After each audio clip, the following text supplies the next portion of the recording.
पगार ठरलेला आहे पण तो अजून पगार घे असं म्हणतो का? पण नाही घेतलं तर त्या दिवशी पगार त्या दिवशी रजा घ्यावी लागते किंवा मान्य करावी लागते, बरोबर आहे, किंवा त्या दिवशी पैसे त्याचे कट होतात. तसाच नियम ब्राह्मणाबद्दल लागू आहे शास्त्रामध्ये. ब्राह्मणाने सत्कार्य केलं त्याचं पुण्य गेलं तर पाप आहे, गेलं तर म्हणून पाप आहे, म्हणून ब्राह्मण वंद्य आहे. ब्राह्मणाला नमस्कार केल्यावर आपल्याला पुण्य लागण्याचं कारणच तेवढं आहे. तो निष्काम कर्म करण्यासाठी त्याचा जन्म झालेला असल्यामुळं त्यांना पुण्य करत राहावं आणि त्याला तो पुण्य असल्यामुळे त्याच्या पाया पडलं की आपल्याला त्याचं पुण्य अशी योजना आपल्या शास्त्रामध्ये आहे. मग आता जर ब्राह्मण सत्कार्यच करत नसेल तर त्याच्याजवळच पुण्य नाही, आडातच नाही तर पौढ्यात कुठून येणार आहे? त्यानंच काही पुण्य करत नाही तर त्याच्याकडून पुण्य कुठलं लागणार आहे पाया पडल्यावर? आणि असा जर सदाचार न करणारा ब्राह्मण असेल तर त्याला अत्यंत पाप लागतं. तीच अवस्था या कदर्याची झाली. कदर्याचं कार्य काय होतं? पुराण कथा सांगावं, लोकांना उपदेश करावा, चौर कर्म करू नये म्हणून सांगावं, पापानं वागू नये म्हणून सांगावं, पर्व काळामध्ये जप ध्यान ताप करावं असं सांगावं, पण त्यानं ते काही केलं नाही, तो स्वतःच केला नाही म्हणून त्याला दोष जास्त झाले.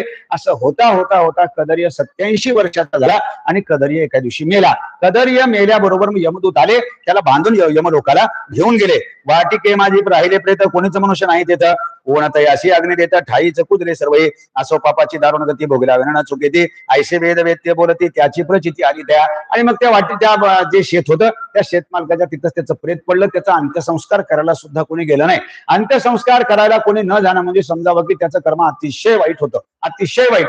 त्याच्यासारखं दुर्गती कोणत्याही आत्म्याला नाही.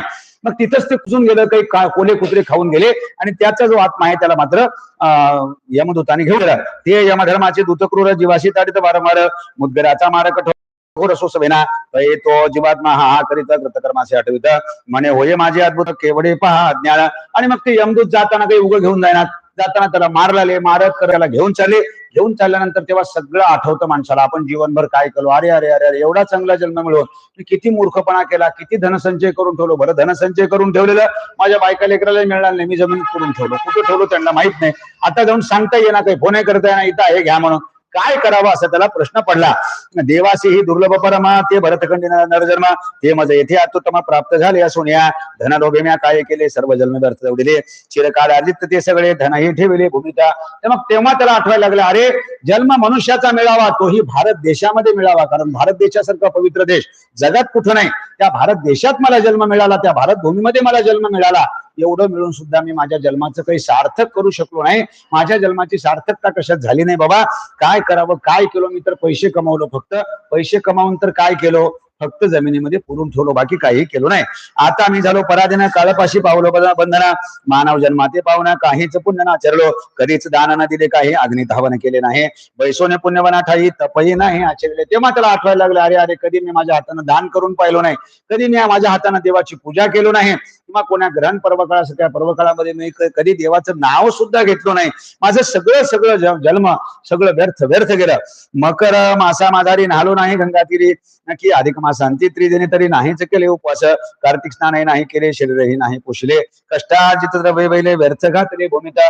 कधी मी माझ्या अंगाला चांगले कपडे नेसून पाहिलो नाही, कधी माझ्या लेकरा बाळाला मी कधी काही घेतलो नाही, कधी कोणतं दानपुण्य मी केलो नाही, किंवा कधी मी कोणा तीर्थयात्रेला गेलो नाही आणि कसल्याच प्रकारचं पुण्य माझ्या हातून झालं नाही. जीवाशी कष्टविलेसत आहे कधी सुवस्त्र नेसलो नाही, नाना विधान कदाही जठराग्नी नाही शंतविला ज्ञाती बांधव स्वजन भाचे मामे जामातनंद पिता माता अनुज ब्राह्मण सतीपत्नी आणि कन्या. त्याला सगळं आठवायला आलं अरे अरे अरे मी किती पापी आहे, किती पापी आहे, मी पुण्य तर केलोच नाही, कोणा तीर्थ कोणाच्या हातालाही आता लागणार नाही असं त्याला प्राय तेव्हा व्हायला लागलं. या समय जन्मात एकदा हे मिष्टांना जीव घातले नाही मज समयात केटा हे महामूर्ख कोण आहे ऐसा कदरे विलपे बहुत जमत होते अशी उडीत नेत वायू वगैरे मार्गक्रमित यमापूर इथं पावले. आणि हे सगळं त्याला आठवायला लागलं की ह्या सगळ्या लोकांना मी कधी पोटभर जेवू सुद्धा घातलो नाही, त्यांना जाऊ द्या मी स्वतः सुद्धा कधी चांगलं बंगलं करून खाऊ बायकोला म्हणलो नाही, किंवा मी सुद्धा खाल्लो नाही, माझं जीवन सगळं व्यर्थ गेलं, माझ्यासारखा मूर्ख ह्या भारत देशामध्ये मीच आहे असं तो म्हणायला लागला. असं म्हणत असताना यमदूत त्याला मारत होते आणि त्याला यमलोकाला घेऊन गेले. आणि जेथे साक्षात सूर्यतनया बैसला होता धर्मराय तया पुढे तो दुष्टकदर्य पाशबद्ध उभा केला तया पाहुण्या कृतांत पुस्ता झाला चित्रगुप्ता प्रत ती कथा रसाळ समस्त पुढच्या प्रसंगी वर्णन केलं. आणि मग त्याला यमलोकाला घेऊन गेलं. यमलोकाला घेऊन जाऊन त्याला चित्रगुप्तासमोर उभं करण्यात आलं. चित्रगुप्ताला यमदेवाने विचारलं त्याच्या कर्माचा पाढा वाचा, ह्यानं काही पुण्य केलेलं आहे का, ह्यानं काही पाप केलेलं आहे का ते मला सांगा. असं म्हणल्याबरोबर ती जी कथा आपल्याला पुढच्या अध्यायामध्ये पाहिजे आहे. इतिश्री अधिक महात्मा महासार अधिक महासार महात्म्य सार बृहन्नारदीय पद्माधर सज्जन श्रुत्या चतुर एक 29 अध्याय घोडा गोपाल कृष्णार्पणमस्तु।